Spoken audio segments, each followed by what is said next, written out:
Senhores cavalheiros, senhoras damas, Pac-Man Master 9 mais uma vez, vivo ainda, e hoje eu vos trago, senhores e damas, o 6º vídeo da nossa série sobre Roma. E nesse vídeo eu pretendo abordar o que é o patrimônio em Roma Antiga. Eu vou colocar esse vídeo, tem muito a ver com economia, e com uma ligação entre economia e sociologia, vamos dizer assim. E isso entrou na cultura deles. É algo econômico, mas é algo cultural também, porque isso molda as relações entre os romanos. Eu havia dito no último vídeo, as funções hoje que cabem aos bancos, na época de Roma Antiga, todos os cidadãos fazem essas funções. Eu disse que todo mundo, de uma forma ou de outra, se envolve com comércio. Mesmo as pessoas da elite, eu havia dito que, segundo os nobres, os notáveis romanos, eles colocam que o comércio é sórdido. Eu havia dito isso. Os nobres gostam de se ver como descendentes de uma casta de guerreiros dominadores, os primeiros a chegar na terra. Mas mesmo assim isso não impede que todo mundo se envolva com comércio em Roma Antiga. Todo mundo, do imperador até os plebeus, todas as pessoas se envolvem com comércio. Apesar de, senhores, você estar sujando as mãos, como a nobreza pensa, eu disse as razões aí, senhores, podem ver no último vídeo. Mas, senhores, todo mundo se envolve com comércio. Todo mundo em Roma Antiga empresta dinheiro a juros. Senhores, inclusive entre a família, entre irmãos, pais e filhos. Tá ok. E, senhores, agora eu vou fazer um vídeo só na questão central do patrimônio, como os romanos entendem isso. O que é um pai de família? Um pai de família é uma pessoa que gerencia um patrimônio.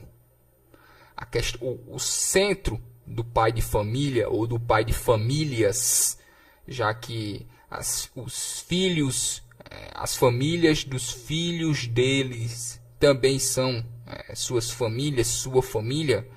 E o pai de famílias, o objetivo central dele é aumentar o patrimônio da família. Então, todo mundo recebe um patrimônio, recebe uma herança, por menor que seja.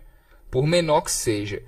Seu pai poderia ter sido um pescador, mas nem que seja os instrumentos, o barco, você vai herdar. E a passagem de patrimônio entre as gerações é como a economia romana se movimenta. Porque é o seguinte, as pessoas, senhores, que são pais de famílias, eles gostam de se ver como investidores. Eles gostam de pensar que eles receberam um determinado patrimônio e durante a vida deles, eles aumentaram aquele patrimônio. Todo o objetivo de um pai de família na Roma Antiga é aumentar o patrimônio. E ele faz isso com mão de ferro. Porque eu digo, não só o pai ele pode excluir o filho do testamento sem dar razão alguma, mas ele também pode adotar qualquer pessoa que ele queira. Não importa a idade, para receber parte do patrimônio dele. Aliás, o testamento, eu coloquei aqui que a leitura do testamento em Roma Antiga é um acontecimento público. A leitura do testamento, a leitura de um testamento é quase um ritual público, porque é ali no testamento que a pessoa vai se revelar o que ela fez, e é no testamento que ela vai dizer como o patrimônio vai ser dividido. E um pai de família, ele pode pegar o patrimônio dele e da família dele, e ele pode dar para quem ele bem entender. Não existe lei que impeça. Eu não sei como as coisas são, como o direito hoje trataria uma pessoa, mas em Roma Antiga, uma pessoa ela não tem obrigação nenhuma com os filhos legítimos, como nós dizemos hoje de sangue. Não. Ela pode dar o dinheiro para quem ela bem entender e quanto ela quiser no testamento. Isso ocorre no testamento. Então, o que isso gera? Senhores, isso é engraçado porque isso gera algumas características sociais, antropológicas. E os senhores vão entender. O patrimônio, senhores, muitas vezes ele não é administrado diretamente pelo pai de família. Existe essa figura do escravo administrador. Eu já havia falado aqui que existe o escravo administrador. E o escravo administrador, ele é uma espécie diferente de escravo. Eu falei que ele nunca é liberto, porque o dono desse escravo, ele quer manter o direito de poder torturá-lo, caso seja necessário. E tipo, se você libertar, se você tiver um administrador que é um homem livre, você não vai poder torturá-lo. Mas o seu escravo você pode. E isso, senhores, segundo os romanos, é muito útil na gerência das finanças. Você poder torturar a pessoa que mexe com o seu dinheiro. Outra coisa incrível, eu descobri há pouco tempo que existiam homens livres que se vendiam como escravos para poderem fazer essa carreira de escravos administradores. Então você tinha que ser escravo para ser um administrador. Ok. Então aquela pessoa, além de dever lealdade a vida inteira para aquele senhor, para aquele patrono, ela se vende como escravo porque o trabalho exige isso. O trabalho de administrador, ele exige esse nível de lealdade.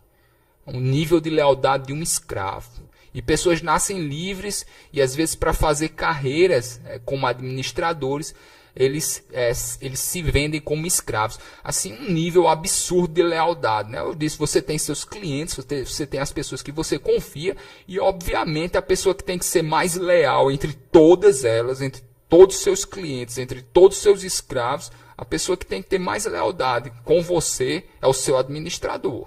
Estou errado? Talvez até bem mais do que a sua esposa. Então essa figura do escravo administrador é interessante. E como é necessário, segundo os romanos, que eles permaneçam escravos.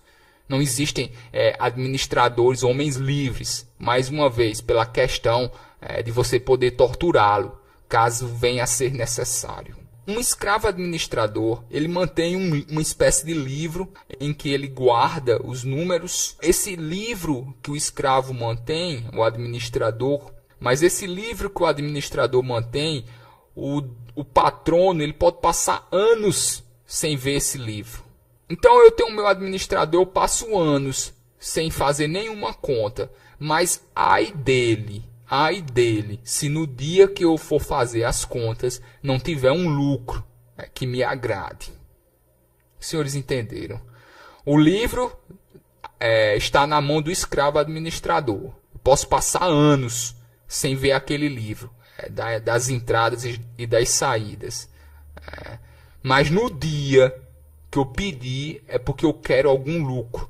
Então o escravo administrador, além de ter uma obrigação de gerar lucro, ele não existe nenhum tipo de data para que o senhor venha a pedir esse lucro.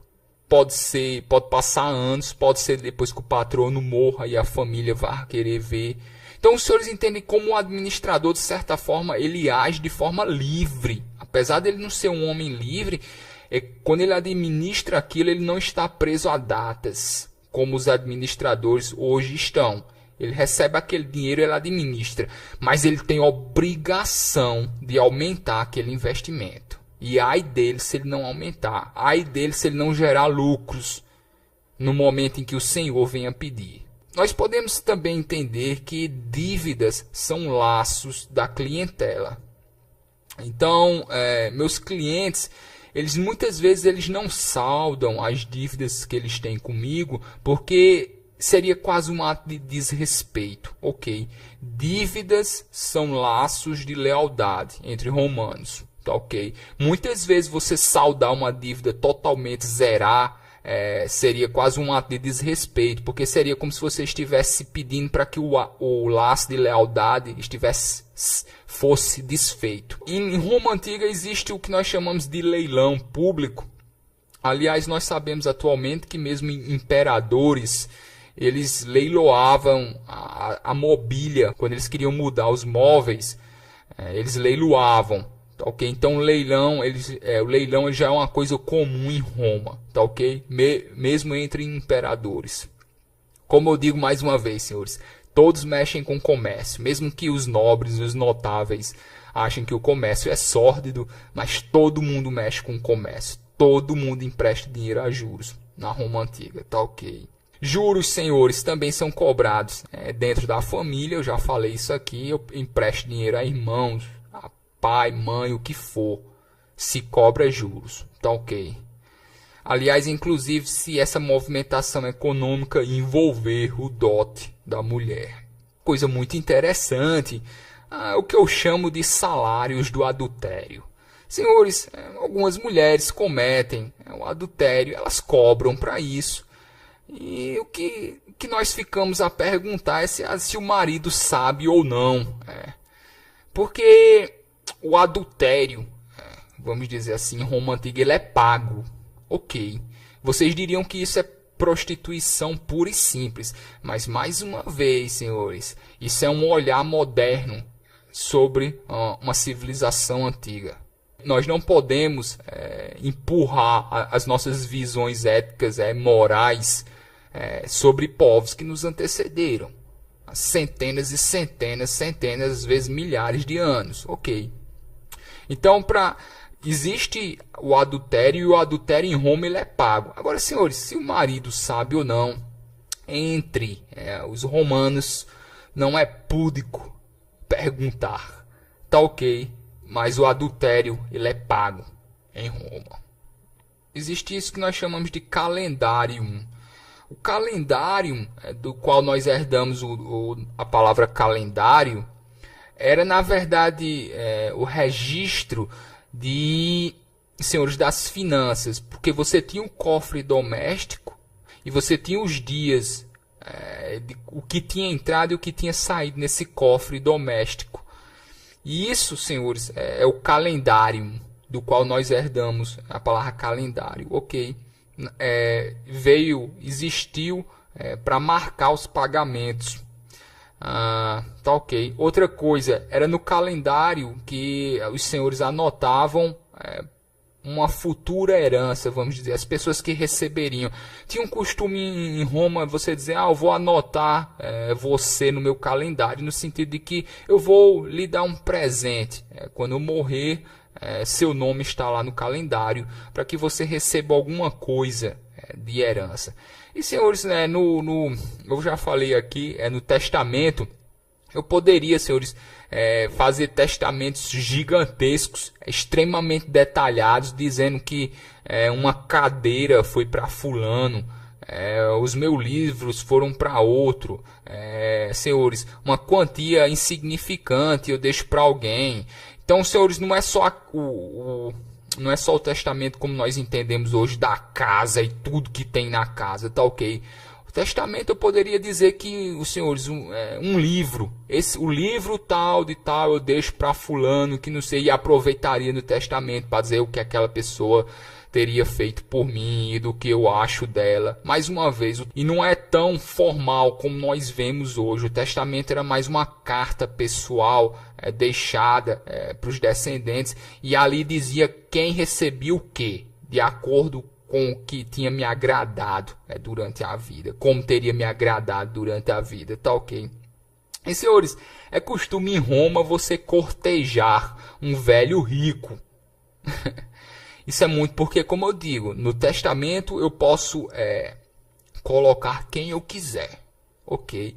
E nos mais diferentes valores. Engraçado porque tem uma citação de Tácito, que ele diz, um homem ou uma mulher lucram não tendo filhos. Tácito, senhores, Tácito. Mas eu vou dizer aqui popularmente, senhores, eu vou ficar Tácito, tá ok? Mesma coisa com Cícero, senhores. Vou ficar pronunciando Cícero, tá ok? E o Tácito disse, um homem ou uma mulher lucram não tendo filhos. Por quê? Não é porque gastando, não. É porque, senhor, se você não tivesse filhos, todo mundo ia lhe babar. Porque sabendo que você não tem filhos, você teria que deixar alguma coisa no testamento. O que não fosse para ninguém, senhores, ficaria por fisco. O fisco, só adiantando, senhores, é a mão do imperador no dinheiro dos outros, tá ok? Algo que funciona até hoje. Senhores, então nós temos os caçadores de herança, E os caçadores de herança, como eu digo, como qualquer pessoa pode deixar o que for, senhores, para quem quiser. Então, os velhos, e principalmente os velhos que não têm filhos, eles são babados, senhores, ao extremo. Porque eu poderia receber qualquer coisa no testamento. Poderia ser um conjunto de pratos. Então, o que viesse era lucro. Então, tratar um velho bem, senhores, cortejar um velho, senhores, costume romano, tá ok. E quando uma pessoa morria, todo mundo ia lá ler o testamento, já esperando, né, o que ganharia. E algumas pessoas ficavam indignadas. Tinha gente que babava uma pessoa a vida inteira e no testamento ela mandava para aquele lugar. Senhores entendem, vocês imaginam essas reuniões de leitura de testamento deveriam ser muito engraçadas, para dizer o mínimo. Porque você deveria ter pessoas saindo de lá chorando, mas não pelos motivos da morte. Tá ok. Senhores, havia outra coisa, havia as prisões privadas para os devedores, chamados sequestros. Ok, daí que nós pegamos a palavra sequestro. Porque, senhores, se você me dever, se você não pagasse, você não poderia sumir. E principalmente entre notáveis, eu poderia pegar você ou alguém da sua família como uma garantia de que você iria me pagar. Perfeitamente normal em Roma Antiga, tá ok? Prisões privadas, sequestros. Senhores, o fisco do imperador, o fisco é uma das formas que o imperador consegue tirar dinheiro da máquina do Estado. A família do imperador, na verdade, como eu digo, os investimentos públicos em Roma são feitos de forma privada, ou seja, o dinheiro sai do bolso das famílias diretamente e vão para as construções das pontes, vão para financiar os espetáculos, ok. Se as famílias investem dinheiro na política, eles têm que tirar, eles têm que conseguir de volta. E uma das formas que a família do imperador tem mais eficientes de conseguir o dinheiro de volta é o fisco. Existiam muitas denúncias falsas na época do fisco do imperador. Por quê? Porque vamos dizer que eu faço uma denúncia falsa contra um determinado patrimônio. O fisco ele dá um prêmio ao delator. Então o que é que o fisco faz? Eu faço uma denúncia falsa, o fisco vai lá, fica com tudo e ele pega uma parcela e ele dá para o delator. Então os senhores imaginem as quantidades enormes de denúncias falsas que eram feitas ao fisco. Se o fisco iria lá, pegaria o patrimônio e a pessoa receberia um prêmio ao delator. Mais uma vez, uma forma do imperador arrancar dinheiro das pessoas. O fisco ele serve para isso. Ele sempre serviu para isso. O fisco serve para tirar dinheiro das pessoas e colocar na família do imperador, porque essa família tirou dinheiro para pagar a ponte. Agora, senhores, nada disso é formal, como nós temos hoje. Tá ok. Como eu digo, a movimentação econômica, o imperador ele quer aumentar o patrimônio dele como qualquer outra pessoa em Roma. Então, vamos dizer, o imperador ele gasta 1.000, ele gastou 1.000 construindo pontes, ele vai querer pegar 2.000, 3.000, 4.000 através do fisco. O fisco serve para isso. O fisco serve para aumentar o patrimônio da família do imperador, somente. Outra coisa, senhores, com relação ao comércio, nós temos que os judeus são povos de diáspora, como chineses já foram também, e muitos outros, ciganos. Mas o que pouca gente fala é que os romanos também eram um povo de diáspora.